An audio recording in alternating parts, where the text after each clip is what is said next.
The Storks. On the last house in a little village, the storks had built a nest, and the mother stork sat in it with her 4 young ones, who stretched out their necks and pointed their black beaks, which had not yet turned red like those of the parent birds.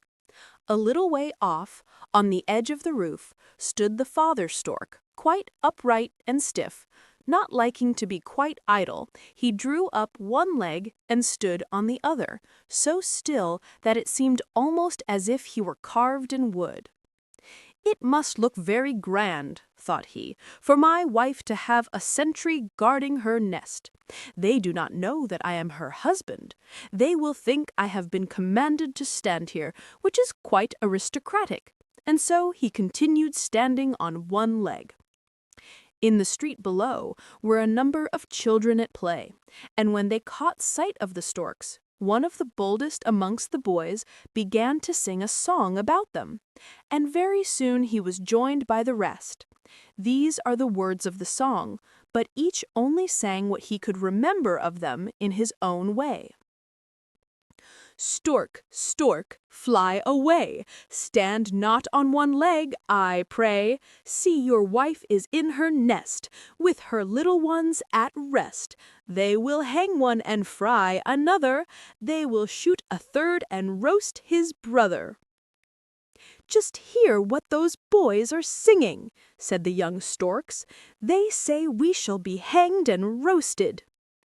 "Never mind what they say," said the mother. "You need not listen. They can do no harm." But the boys went on singing and pointing at the storks and mocking at them, excepting one of the boys whose name was Peter. He said it was a shame to make fun of animals and would not join them at all. The mother stork comforted her young ones and told them not to mind. "See," she said, "how quiet your father stands, although he is only on one leg." "But we are very much frightened," said the young storks, and they drew back their heads into the nests. The next day, when the children were playing together and saw the storks, they sang the song again. "They will hang one and roast another." "Shall we be hanged and roasted?" asked the young storks. "No, certainly not," said the mother. "I will teach you to fly, and when you have learnt, we shall fly into the meadows and pay a visit to the frogs, who will bow themselves to us in the water and cry 'croak, croak,' and then we shall eat them up. That will be fun." "And what next?" asked the young storks. "Then," replied the mother, "all the storks in the country will assemble together and go through their autumn maneuvers, so that it is very important for everyone to know how to fly properly. If they do not, the general will thrust them through with his beak and kill them. Therefore you must take pains and learn, so as to be ready when the drilling begins." "Then we may be killed after all, as the boys say, and hark, they're singing again." "Listen to me and not to them," said the mother stork. "After the great review is over, we shall fly away to warm countries far from hence, where there are mountains and forests, to Egypt, where we shall see 3-cornered houses built of stone, with pointed tops that reach nearly to the clouds. They are called pyramids, and are older than a stork could imagine. And in that country there is a river that overflows its banks, and then goes back, leaving nothing but mire. There we can walk about and eat frogs in abundance." "Oh, oh, oh!" cried the young storks. "Yes, it is a delightful place. There is nothing to do all day long but eat, and while we are so well off out there, in this country there will not be a single green leaf on the trees, and the weather will be so cold that the clouds will freeze and fall on the earth in little white rags."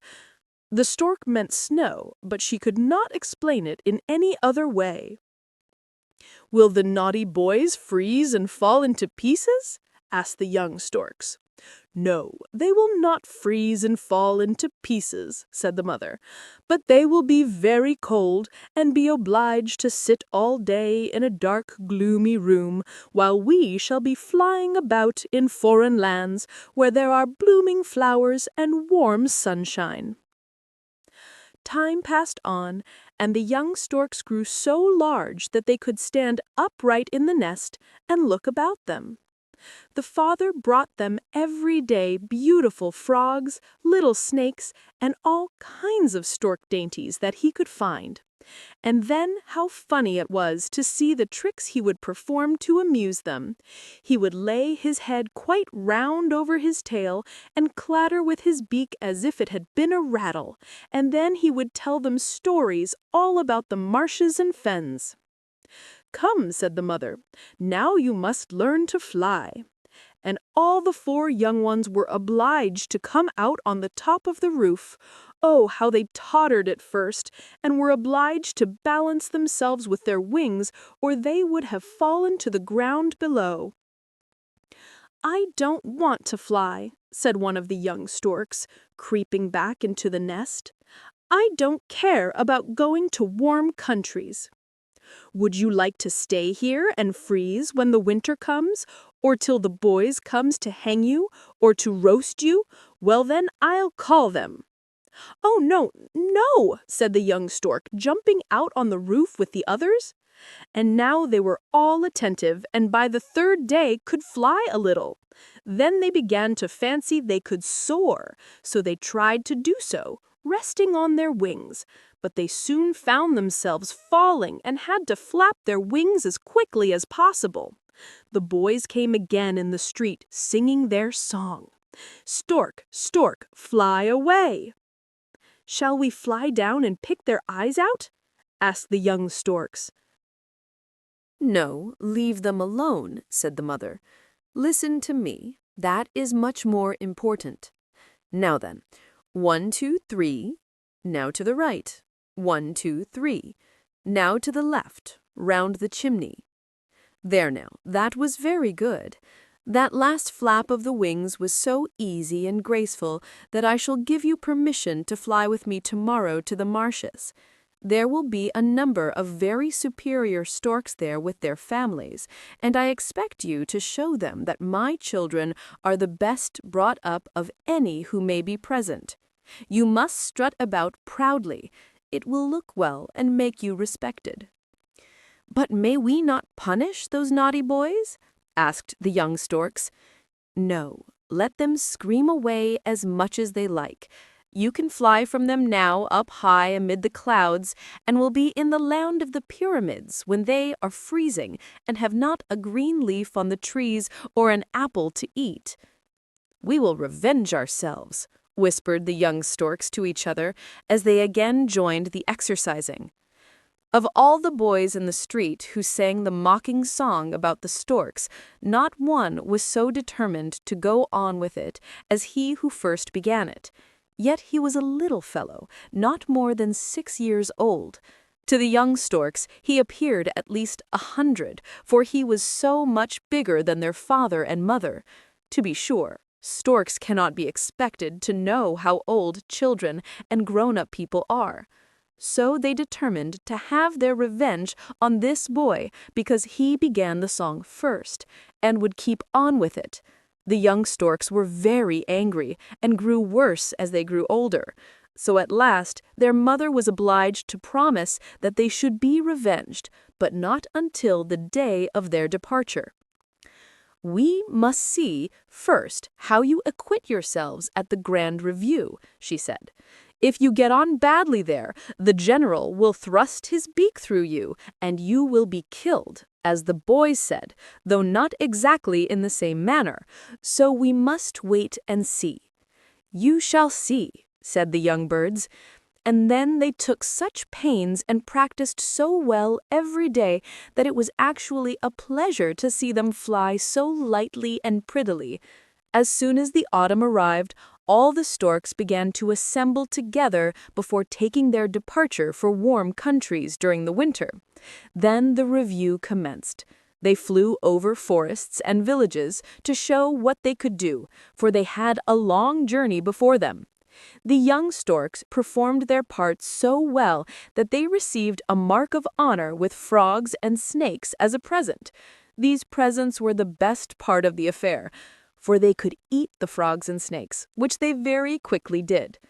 "Now let us have our revenge," they cried. "Yes, certainly," cried the mother stork. "I have thought upon the best way to be revenged. I know the pond in which all the little children lie, waiting till the storks come to take them to their parents. The prettiest little babies lie there dreaming more sweetly than they will ever dream in the time to come. All parents are glad to have a little child, and children are so pleased with a little brother or sister. Now we will fly to the pond and fetch a little baby for each of the children who did not sing that naughty song to make game of the storks." "But the naughty boy who began the song first, what shall we do to him?" cried the young storks. "There lies in the pond a little dead baby who has dreamed itself to death," said the mother stork. "We will take it to the naughty boy, and he will cry because we have brought him a little dead brother. But you have not forgotten the good boy who said it was a shame to laugh at animals. We will take him a little brother and sister too, because he was good. He is called Peter, and you shall all be called Peter in future." So they all did what their mother had arranged, and from that day, even till now, all the storks have been called Peter.